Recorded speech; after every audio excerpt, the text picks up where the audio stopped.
Hello, everybody out there, and welcome to another episode of the Talk That Talk Show with me, Barry Holmes. We are here for 167 episodes of the Talk That Talk Show. It's been a big, monumentous week. Had a lot of things go down, a lot of things positive happen. I'm just so happy to share the weekend with you here on a Sunday night. Big shout out to Ace Boogie on our Facebook live stream, Antoine, Cody, Doc, Alvin on our Instagram live stream. I appreciate everybody that tunes in, whether you tune in live or whether you tune in after the fact. Podcasting has just given me an amazing outlet to reach not only my friends, but people that I don't even know. So, I just take this responsibility very, very seriously, and, it's something that I look forward to. It may sound like a broken record, but, for me, these are the things that I truly believe. And, when it comes down to creating good content, a lot of times when you can look within yourself, those are where you can draw from the experiences and draw from those stories that are able to make up, great episodes that have lasted, for years on here. And, I've said before how, we've made it to 3 years, but we have so much more to go and so much more to accomplish. Big shout out to Brian Bloom on our Facebook Live, who's happy as well to tune in live. But, to have the support of people like him and just people across this country, just keeps me hungry for more. And, I think when I had left off one of the last episodes, episode 166, I was just really excited to vend the event Soul to Soul. I said about how it was another crack at trying to, have success with vending. And, it wound up being a great experience because, someone else that I knew, big shout out to Bones, he's in Anaheim right now doing Capcom. But, me and him had a similar experience where, this was, his buddy's first time vending at an event. And it was my first time bringing my boy Lenny. Big shout out to Lenny, who bowls at Majestic on Thursday nights and Bolero with us on Tuesday and Wednesdays. But, he's somebody that got in the hat game and, started to release his first pin himself.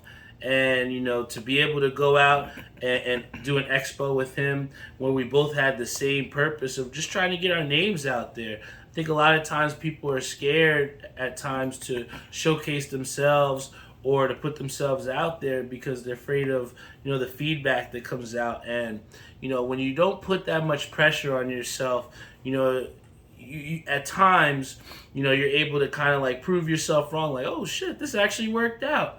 And I think that coming into the event, we knew that it was going to be substantially smaller than what we had known at Capcom, especially with it being a sneaker event. But, we decided to test the waters, and, it wound up being worth it. My boy Kenny, he wasn't able to make it, but, I was just so proud to be able to, have ran the event, without him. But at the same time, it still incorporated him, kept him in the loop with all the things that we were doing at the booth. And, for him to be able to come back from the Philippines and, here you go, bro, here's your half of the chicken, it kind of just, I guess maybe gave him some faith that, you can count on me. And I think that, with doing these expos, it's not necessarily about making millions of dollars or anything like that. It's really about just getting your brand out there and just trying to make a name for yourself in a positive way. And, I was able to kick off the week with that on last Saturday, which kind of, kicked off the birthday weekend. And going into it, we had a beautiful, beautiful Sunday night. That was the night before my birthday, and I was able to have some, my close family, friends over. Big shout out to my sister and her boyfriend TK for showing up. Big shout out to Ishabai Crane, my brother driving down from PA. And it was cool to just have everybody at home, having some drinks, counting down until midnight. And, I remember at one point I was on the ground laying down, and it's just like, come on, bro, you only got 30 minutes left. Come on, stay up. And it was just cool to be able to have fun in like a little smaller setting with the fam, and just the appreciation that everybody had given me. I was able to get a card from my father that was he said he could redeem for a bowling ball. So you know I guess it was funny. My mom was saying that when you get older, it's like harder for people to shop for you present wise. But I think, like I said to my father, I think that's something that we have a good understanding with giving each other bowling balls. But again, to have that, have a beautiful day, like I said, with my family, and then to get a nice bowling ball out of it, which I got to try on the lanes the last 2 days. It's dope, man. I felt very special, and it was a great way to start. So then Monday, got to go to Atlantic City. I'm a big time beach person, but I haven't been to the beach yet this summer. Maybe it's because it's just too hot, or things that I've been trying to accomplish. But I haven't been able to get out there. So Atlantic City, Monday was my first time out there on the beach this season. Big shout out to my boy Boom Wells Elijah on Facebook Live. But yeah, I got to go to the beach, and it was awesome. I didn't get in the water because I don't know, it just wasn't time for me just yet. But I enjoyed my time on the beach. Got to ride the little boardwalk trolley, which I had never done before in Atlantic City, and it was just dope. Then after that, went to my favorite spot. Big shout out to Wet Willie's. You gotta get yourself the Sex on the Beach with the blue one. It's one of my favorites. Or you can get the Superman. But anytime that I go to Atlantic City, I gotta go to Wet Willie's. It's like my favorite place to get drinks in Atlantic City. And then after that, got to go to Carmine's. Like I said, every time we say we're gonna try somewhere different, I don't wind up trying. I always find my way back to Carmine's. But I definitely wanted to thank Doc G. She made things very special for me on my birthday. Whether it was doing anything that I asked, or going over to Atlantic City and trying to make things super special, get my favorite things at Carmine's, and she's just very thoughtful, and made my birthday very special. And then also a big shout out to my mom as well too, and my family, for making it special on my actual birthday, and we'll get a little bit after about what happened with the party last night. But everybody just made me feel very special. And my mom coming down to like, oh, we're gonna order the Chinese, and make sure everything was just fitting. And like I said, every time that you get to rotate around this earth, man, 1 year around, you can't take it for granted.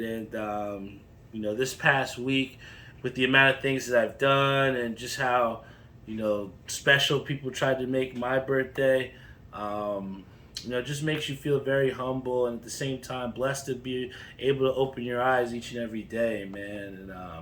And I just super enjoyed this week. And then, like I said, after the birthday, it led right into Say's birthday, which was Wednesday. But I was kind of like behind the scenes, putting together. Well, his girlfriend had reached out to me. Big shout out to Angela, and a big shout out to all the girls out there to try and make it special for us. It's I know it goes a lot into like planning something, especially surprise wise. So she did a really good job of picking this dope place that I'd never heard of before. And come to find out, after doing our research, the name of the place was called Say Less. Of course, for Savion, the place we go to is named Say Less. But it was awesome. It was like this Asian infused bistro type place, I guess you want to call it. And portion sizes were great. It just opened up this January, but it seems to be like the hip place to go. You had places, people like French Montana that have come here, and there's like some famous steps that you can take pictures by. But it was just a great atmosphere, and like I said, everybody seemed to be dressed up, to the T, and it seemed like one of those chic places. But to go there with my friends, like big shout out to Mo, Emrose, for showing out. Big Boogie, who's on Facebook Live, big shout out to him. But all of us came together and really treated ourselves, man. And again, I think oftentimes, we're budgeting and we're trying to be, conscious with our money and making sure that we can make things last. But to be able to, like I said with Doc as we were driving back, I was like, that might have been the nicest dinner that I'd ever had in my life, And it was funny because we were outside just hanging out before we wanted to drive back, and this, like, I guess truck pulls up and somebody gets out, and I was like, anybody ever told you look like that guy from Villanova, Eric Paschal? And I guess his little buddy said to him, he's like, yeah, that's him. And it was funny because then, for those people that don't know, he's an NBA player. Was on the national championship Villanova team, along with the Big East tournament champion team at Villanova. But Eric Paschal was coming outside the truck. He's about to walk inside. I said that to him. I was like, anybody think ever said you look like him? And then he just walks up to me, man, and he daps me up. But as he daps me up, I'm like, little did you know, I interviewed you back when you were, at Big East tournament, on the court. And he goes, oh, man, it was all a blur, man, word. And I'm like, all right, no problem, bro. Hey, but keep doing your thing. But I think it was just so dope because, here is a guy who nobody else would have known who he was if, because he walked out. No, it wasn't like he got Kobe treatment, you know what I'm saying? But at the same time, I'm sure it felt good to him to be recognized. And then when we look further, he's, overseas balling right now. So, I think it was just dope because, at this place called Say Less, who we're celebrating my friend's birthday in Savion, we are all in the same, place as some of these high-end celebrities and these high-end athletes. But when it comes down to it, our green is still the same. You know what I mean? And a lot of times people can use these places and these things to separate themselves and say, oh, well, this person's celebrity and this person is this. But at the end of the day, celebrity is no different from us. We still like the same food and wound up being at the same place. So, it was just overall a great experience, and I was happy to share that with my friend. And then that kind of led up to the party last night. Big shout out to everybody that came to the party. I was joking with my mom because she always says about, how there's some food left over at the party, but literally last night there wasn't a crab leg left. There wasn't a piece of chicken left. There wasn't no meatballs left. All the food was gone. So, it just shows that it was a great party. A lot of the people that told me that they were gonna come out showed up. Big shout out to Antoine, Theo, Reese, Bash, Eli, Stonehead, Mar, Kevin Rosa, Dr. Glex. And Stanley. If I didn't say your name, I'm sorry, man, but I appreciate you just as much as everybody else's whose name I named. But I was just so surprised at the amount of people that came out to support me and to celebrate, my birthday. Got to stream the Mets game outside, which was really dope. And I just can't explain enough the feeling it felt to have like all of my homies. All the people that I play Xbox with, grew up with, call my friends. You know what I'm saying? It's one thing where you have work friends. It's one thing when you have bowling friends. But, the people that were in the backyard, people that I truly call my friends, And it just felt good to have people that wanted to share a birthday with me, even when it wasn't my birthday, really. My birthday was July 18th on Monday, but they still wanted to come out and be there for my birthday party on Saturday. And, before my own party, I was at my friend, big shout out to Brittany. I was at her birthday, party for, Andrew Disney, rest in peace, and, his brother. So we had the barbecue there and, got to dance with Disney's mother, which was pretty cool because, I'm sure it's a tough time for her, but something as little as going to the barbecue and dancing and putting a smile on her face. I think for a lot of us, it was able to take a little bit of that hurt away that will never go away, but it's still there.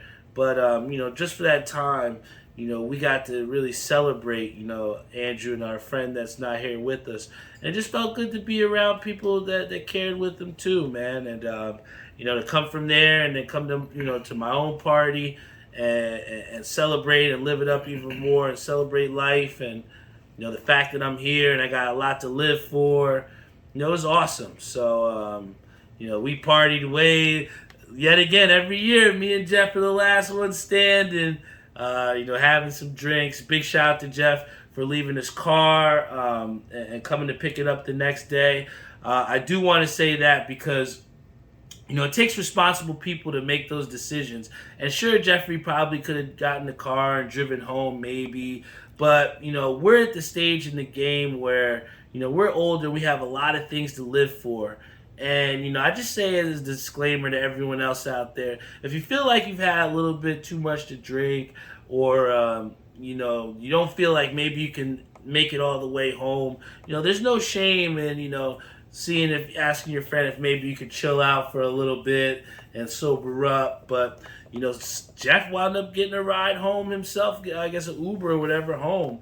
And I just think that it's just so responsible because I've seen so many people that have passed away from drinking and driving and making because all it takes is that one decision to change your life forever or to end your life. So for my buddy to know that it was time for him to go, but he wanted to make sure that he got back home safe. I think that that's something that we have to challenge our own friends as well too. If you have a friend that should not be driving, don't just let them get in the car and drive home. Say, are you okay? Maybe taking the keys away. I know people used to hide keys back in the day, but just trying to be a responsible friend to not only the people when you're, hosting this party, but also on the other side, being a good friend and saying, hey, I don't want you to have to worry about me, man. I'm going to come here, get the car the next day and make it home safe. So, big shout out to my boy Jeff, man, always making responsible decisions. And just a disclaimer to everyone else out there, drink responsibly and remember that you have a lot to live for. So when you think about, getting in the car and you might be a little bit too drunk, just think about that before you, decide to put the keys in the ignition. But, I think that another thing that kind of leads into that a little bit too is the fact that, with, having this party where a lot of my friends were there and got to enjoy it. The one thing that I've truly enjoyed as well too has been this kind of practice culture that we've created. I know I touched on it just a tad last week because it was really like in the beginning stages. Really, we're starting to get and create that consistency. But now, after a couple weeks in now, we're starting to see that more people are showing up to the practices. For our UBA. And we had some new people show up today. Throughout the week, me and Lenny have been pushing each other to practice after league, whether it be just one game or two games. I think that practice is something that's just been super important as far as our development of taking summer league super serious and at the same time, showing tangible progress for ourselves. And, again, I think that one thing that CJ said to me, we were talking about how we were having a hard time getting one of our teammates to, try and practice. And CJ said something to me, and he said that, you can't expect everyone to have the same hunger that you did. And, they kind of like stuck with me for a little bit because like I just couldn't grasp it. I was like, yo, why the fuck would somebody not want to go practice to get better after you bowl like dog shit? You know what I'm saying? And it's tough because in the summer season, if you have a bad week, that can cost you because you're running on borrowed time. You only got a third of a season to try and do damage. So, when it comes down to getting better, it's a certain level of accountability to of practicing outside of just league. And, I think that with me, you know, taking this captain role or trying to step into a position of leadership with the DIY team, I thought it was imperative that if I'm going to be someone that you can look up to or that you're going to call me a leader or call me a captain because I played college basketball, I played high school basketball, played high school baseball, but I've never been a captain in my life. And, to have this title now, it's something that really means something to me. And I think that, in watching a documentary like the Derek Jeter documentary, it was just so powerful and moving to see how someone really, spoke into existence what he wanted and really, showcased how to lead by example, right? And, I think that throughout these first couple weeks of, assuming that role and, trying to lead by example, I've seen that I've been able to spark interest back with my sister, and whether that's more family time, whether that's more time for her to get back to where she needs to be, I'm just trying to go out there and just give her good competition and beat her when we practice. And, even the little rivalry that sparked between my boy Lenny and CJ, I've seen it push him, CJ, to become a way better bowler and to have that tenacity and that fire that we're looking for within teammates. So, practice is super important. Even with my father, he's able to come out and in his senior league feel good about his performance, which can translate well to our league on Tuesdays. So, the bottom line is whether you're talking bowling, whether you're talking about pinochle or whatever the fuck game we're talking here, practice makes perfect. And I will, and I say that phrase because we've seen so many times people say, "Oh, a perfect practice makes perfect." And I think that, are we going to be 100% great immediately after practicing one time? No. I think that that's where the consistency comes in of, practice makes perfect. Our version of perfect, whatever your version of perfect is, it does not come with success overnight. You got to practice. And I think as a captain, the toughest part is the phrase that that CJ has said to me, where it's like you can't expect people to have the same type of hunger that you do. But in a sense, as a captain or as somebody that's trying to get this team to the next level, now it is my job to make sure that you are hungry if you want to be a part of this squad.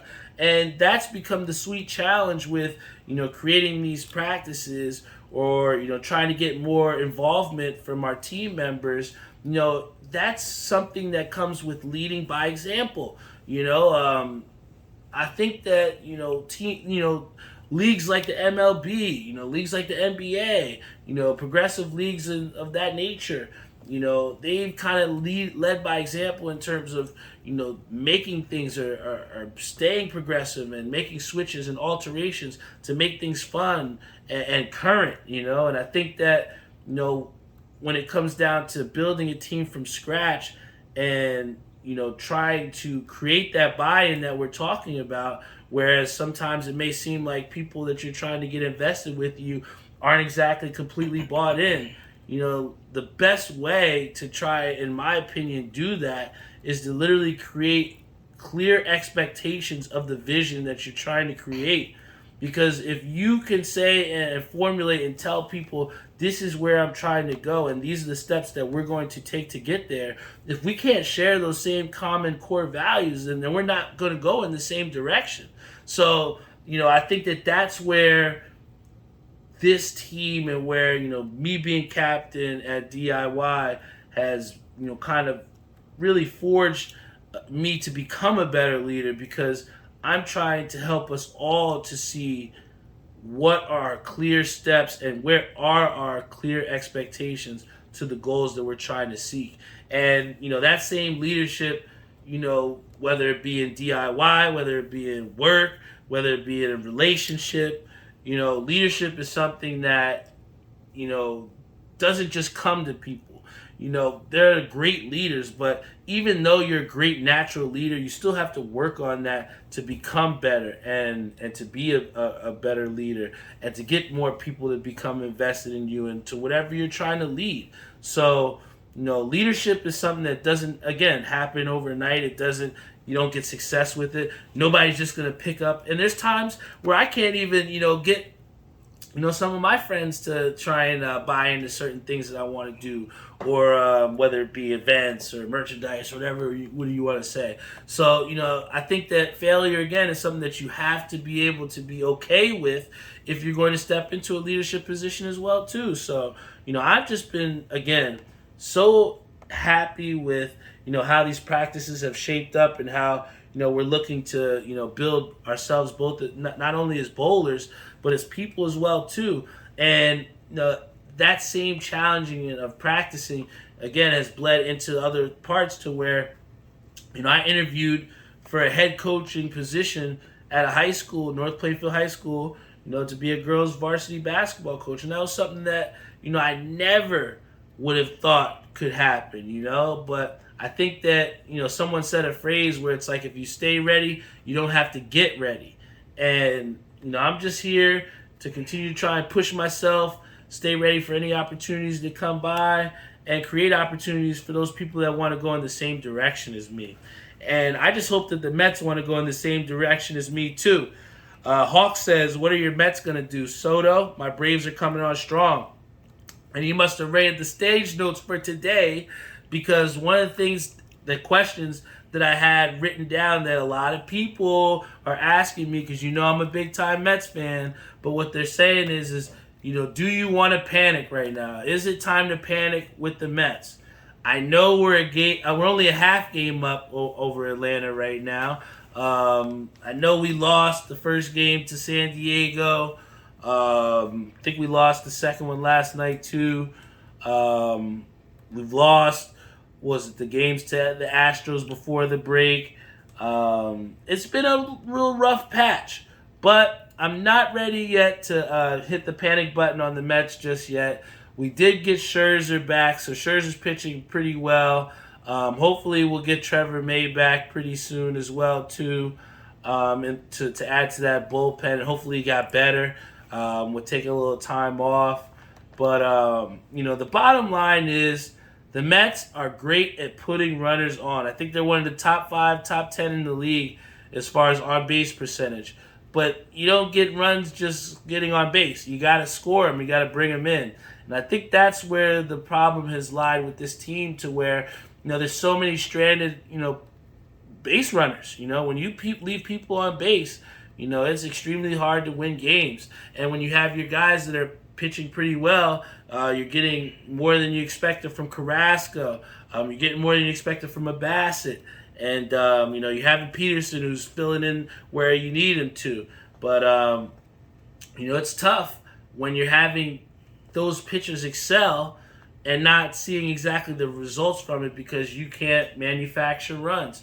And, I've always been, hype on Buck Showalter for doing the things necessary within the game to create runs, do the small ball. But at the end of the day, you got to hit the ball too, you know what I'm saying? And you can't just solely rely on small ball. So, at some point the Mets bats are going to have to turn it on. I'd like to think in the numbers-wise with, the way that the bats have shown that they can hit earlier on in the season. I'm still fully invested in the Mets. Hawk says good contact, great pitching, just no power. And, you could say that, but, you have Lindor who has, 16 home runs as well. Pete Alonso who's hitting home runs too. We have some power in that lineup. It's just time for them to step it up and showcase it. Even Sterling Marte's had a great, showing great power too. But at some point, those bats got to wake up. We've seen also that, Vince McMahon is retiring from the WWE. I just can't believe it, man. When I saw that in the news, I was like, yo, man, time is really flying. Every time when you talk about wrestling, it seems like Vince McMahon is somewhere in that equation. And, I've always known him from the different memes and just from watching back, when it was WWF. And it's sad to see someone like that go. But it's also like a reality check that, we're getting older, man. A lot of the people that we known. I remember I was watching the ESPN documentary, and they had Dan Rather in there. I'm like, damn, Dan Rather looking old, man. But really, I gotta look in the mirror myself. I'm like, I'm getting older too, especially just turning 32. But like I said, time waits for no one. So I think one thing that Vince McMahon kind of embodied and why he made that position so dope in the WWE, WWF, whatever, is that he just, whatever his role was for that, or whatever his day was, he just did that to the maximum. You know what I'm saying? Even if it was just him walking in and out of the ring, he made sure that it was entertainment. And I think that, in that same sentiment for any of us, just try to make sure that we're living in the moment and appreciating the process. I talk about it all the time about appreciating the process because, the grind that it takes to get to the position that you want to be, it's the sweet grind. You know what I'm saying? Sometimes it's not pretty. Sometimes it doesn't feel like it's worth it.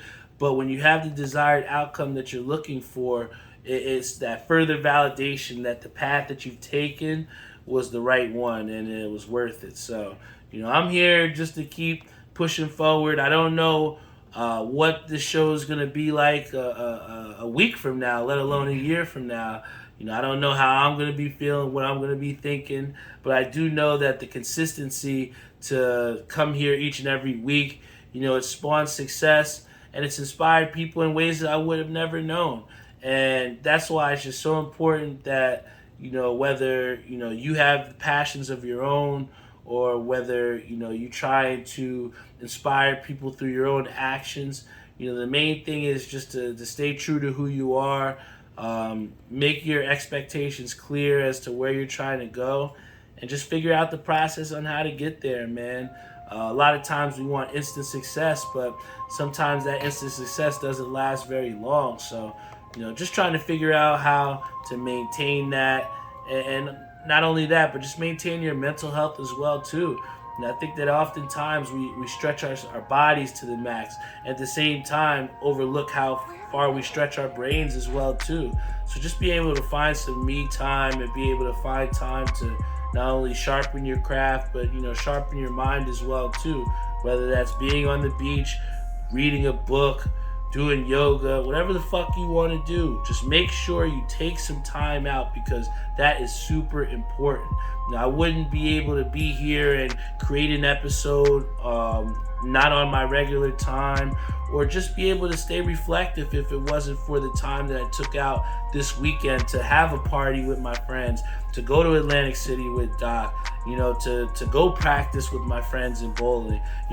That me time that I've also shared with other people, but it's still me time, that's what able to keep me fresh and to get that outlet to enjoy myself and to be myself, so that when it's showtime, when those lights come on, you get 100% of me, and you get the best version of the Talk That Talk show that you come on in for each and every week. So thank you for tuning in on Instagram Live, Spotify, Google Podcasts, Apple Podcasts, iHeartRadio, Stitcher. I love you all. Thank you so much for tuning in. We always upload the videos to YouTube. You can always check out what episodes or latest info on TalkThatTalkShow.com. We got the Mets game coming up August 13th. Super excited about that. You guys will keep hearing me talk about that date. It's going to be our first annual Mets outing. And like I said, just a lot of great things on the horizon. Had a great birthday week. And just, help me to set some real great goals for this upcoming year that I really want to accomplish. And the future's looking bright, guys. So, keep your head up, stay positive, and keep working. I'll see you guys next week.